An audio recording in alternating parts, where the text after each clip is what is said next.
എവിടെയാ? ഞാൻ ആ വീട്ടിലുണ്ട്. എന്നാ നിന്നെ കാണാനേ അമ്മ വരുന്നുണ്ട്. അമ്മയാ? അപ്പോ നീ വരില്ലേ? ഇല്ല, എനിക്ക് കുറച്ച് പണിയുണ്ട്. ആ, ശരി, കുഴപ്പമില്ല, ഞാൻ മാനേജ് ചെയ്യാം.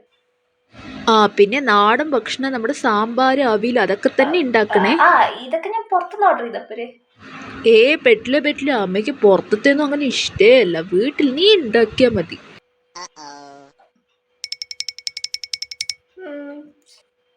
ദൈവമേ, സാമ്പാർ പോയിട്ട് എനിക്കൊരു രസം പോലും വെക്കാൻ അറിയില്ല. ഇനി ഞാൻ എന്താ ചെയ്യാ? ആ അമ്മയുടെ അടുത്ത് ചോദിക്കാലോ. യെസ്. ആ, അമ്മ കഴിച്ചോ? ഓ, കഴിച്ചു. ഇന്നെന്താ സ്നേഹം കൂടിയിരിക്കുന്നത്? ഒന്നുമില്ല അമ്മ.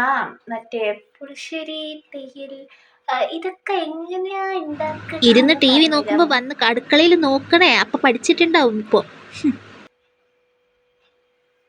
ശരി, ഇപ്പൊ ഇതൊക്കെ നിനക്ക് എന്തിനാണ്? ഒന്നുമില്ല അമ്മ, വീട്ടിലൊരു ഗസ്റ്റ് ശരി, വരുന്നുണ്ട്, ഞാൻ അപ്പൊ നിനക്ക് അവർക്ക് ഇത് വേണ്ടിയിട്ടാണ്. ഉണ്ടാക്കുന്ന യൂട്യൂബ് ലിങ്ക് അയച്ചുതരാം, അത് നോക്കി പഠിക്ക്. പിന്നെ എൻ്റെ മോള് ദയവേത് സ്വന്തമായിട്ട് ഒന്നും എക്സ്പെരിമെന്റ് ചെയ്യണ്ട. ഇല്ല പോലെ അവർ പറഞ്ഞു തരുന്ന പോലെ മര്യാദയ്ക്ക് അങ്ങോട്ട് ചെയ്താ മതി, കേട്ടാ?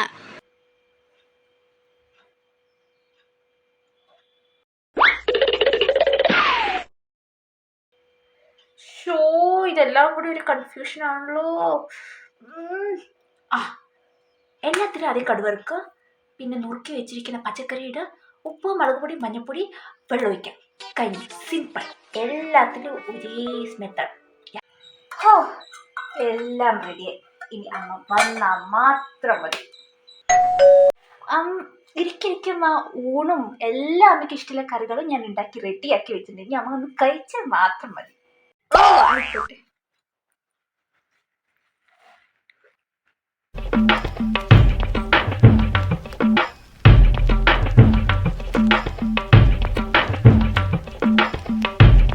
മോളെ, നന്നായി ഉണ്ടാക്കിയിട്ടുണ്ട്.